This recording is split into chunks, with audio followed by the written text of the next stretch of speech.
So tonight, the Cardinals beat the Giants. I don't even know what today is. It was October 12th. But Kolten Wong, the score was 4-4, and I just made a video about the fours, but the score was 4-4, and Kolten Wong hit a game-winning home run in the bottom of the ninth inning. Kolten Wong just turned 24, which is 888 on October 10th. Um, he's also number 16, which is 2 8's, and he plays second base, which is represented as 2B, and B's look like 8's, so that is two more 8's. Originally, he was drafted in the 16th round of the 2008 draft, but the scout only offered him $75,000, and after taxes, it wasn't enough money, so he decided to go to college, and he played college baseball for the University of Hawaii. So then, during his after his junior season at Hawaii, he entered the draft again or whatever, and he was selected 22nd in the first round of the 2011 draft. Well, I've been talking about four, and 22 times 4 is 88.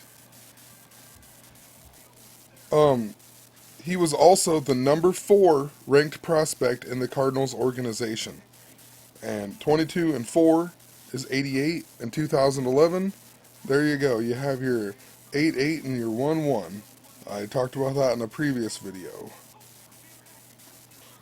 He got called up to the major leagues by the Cardinals from the minors on August 16th of 2013.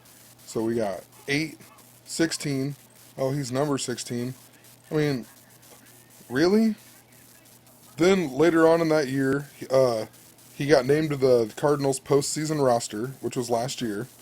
He only played in 7 games in the playoffs, but he made his World Series debut in Game 3 as a defensive substitution, and he collected a hit in the bottom of the 8th inning. And that was his only appearance at the plate in the World Series. And check this out here. He also appeared in Game 4. Game 4. And he was a pinch runner, and he got thrown out. And that ended the World Series. So, literally, and that was the first, where does it say here?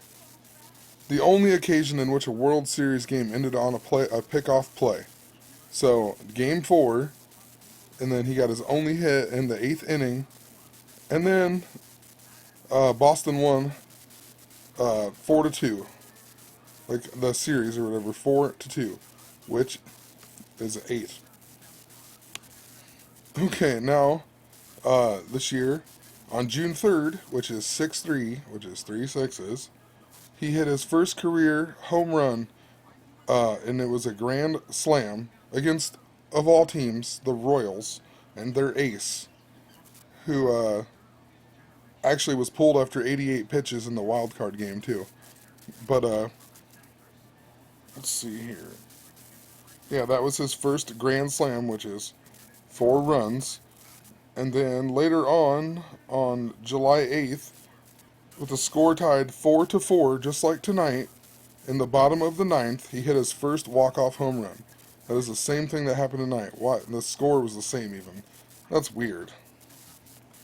Literally, just go read this Wikipedia page. I mean, whoever wrote it for a reason. They want you to see this. I mean, everybody says Wikipedia isn't the greatest source or whatever, but you know what? Somebody had to have wrote this, and why would they always? It's on every page. They make 8's and everything stand out. They write stuff that doesn't make sense to even write. Like in the last video with the DeQuince or whatever, the team, and they wrote about their being ranked number 8. Why is that even relevant? It doesn't even make sense to what they're talking about. Like it has, I mean, it's not really that big of a stat. Why are they talking about an 8? But on here, it says after enduring 3 games with 3 strikeouts, each in a previous 8-game period, Wong finished a triple short of the cycle in an August 2nd game. August 2nd. 8-2. 2 8s. Um, blah, blah, blah. Then down here it says, against the Baltimore Orioles on August 10th, he notched his second career 4-hit game. So his second 4-hit game, which is 4-2, which is 8, and an 8-3 victory, which is 3 8s. I mean, what the heck? It's crazy. I figured I'd just throw this in here. It's not about baseball, it's about football. But earlier when I was looking at Mississippi State, I found some other stuff that I never put in the video. But, okay, so John Heisman, that's who the Heisman is actually named after. He was born in October, died on October 3rd, which would be 3 8s, in 1936, which I've said before is 3 6s, at age 66. So, he had, the Heisman Trophy was named after John Heisman. I think I just said that, but see, the very first year of the Heisman Trophy, it actually wasn't called the Heisman Trophy. It was just like a most valuable player in the East, by the Downtown Athletic Club. Interestingly enough, the Downtown Athletic Club was founded in 1926, which is 88 years ago. Okay, so this building here is where they gave out the Heisman Trophy for how many years? But on September 11th, 2001, the club never reopened and declared bankruptcy in 2002. I guess it was close to the World Trade Center, and it closed down and it never reopened. Now, in a second, I'm going to talk about, I'll show you right here, and it all makes sense because, I mean, this happened with George Bush, and George Bush and John Kerry are both members of Skull and Bones from Yale. And they have like the number 322, which is times by 3 is 666. I mean, there's all kinds of stuff. If you can do a bunch of research, I'm not going to talk about that all night. Now, the Heisman Trophy, there has actually been, it's been awarded 78 times, but somebody won it twice.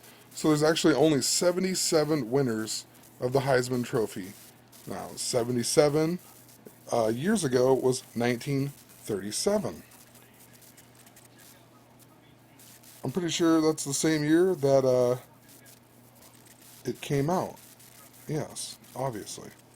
But the first winner of the Heisman Trophy, this is actually before it was called the Heisman Trophy. So the actual year that it became the Heisman Trophy, that's what they called it, because John Heisman died. Yeah, because he died. So this is the first guy, though, who ever won this actual award. He died when he was 88 years old. Weird. Now, the second guy who won the Heisman Trophy, the first year it was actually named after John Heisman. It died and the trophy was renamed in his honor. So, he's actually the first Heisman winner, if you really think about it, because it wasn't named until that. He went to Yale. He was part of Skull and Bones, the same thing that the president, or Bush, was part of, and yeah, 9/11. It's definitely one of their numbers. I mean, this guy's jersey number was 19, which represents 9/11. He wins the Heisman Trophy in 1937. And then, when he's 85 years old, he dies. Doesn't seem, I mean, okay, so the numbers don't add up there. No. But look how he dies. He had failing health or whatever, and a minor stroke, blah, blah, blah.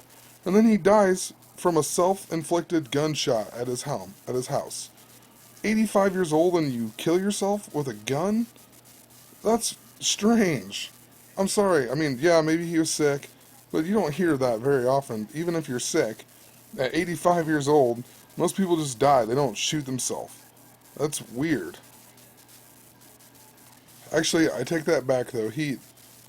Uh, he was drafted in 1937, but he won the Heisman Trophy in 1936, which fits the skull and bone stuff because it's three sixes. Now, this guy who won the first ever Heisman Trophy, before it was called the Heisman Trophy or named in his honor, he also was the first person ever drafted in the NFL draft. And he died at age 88.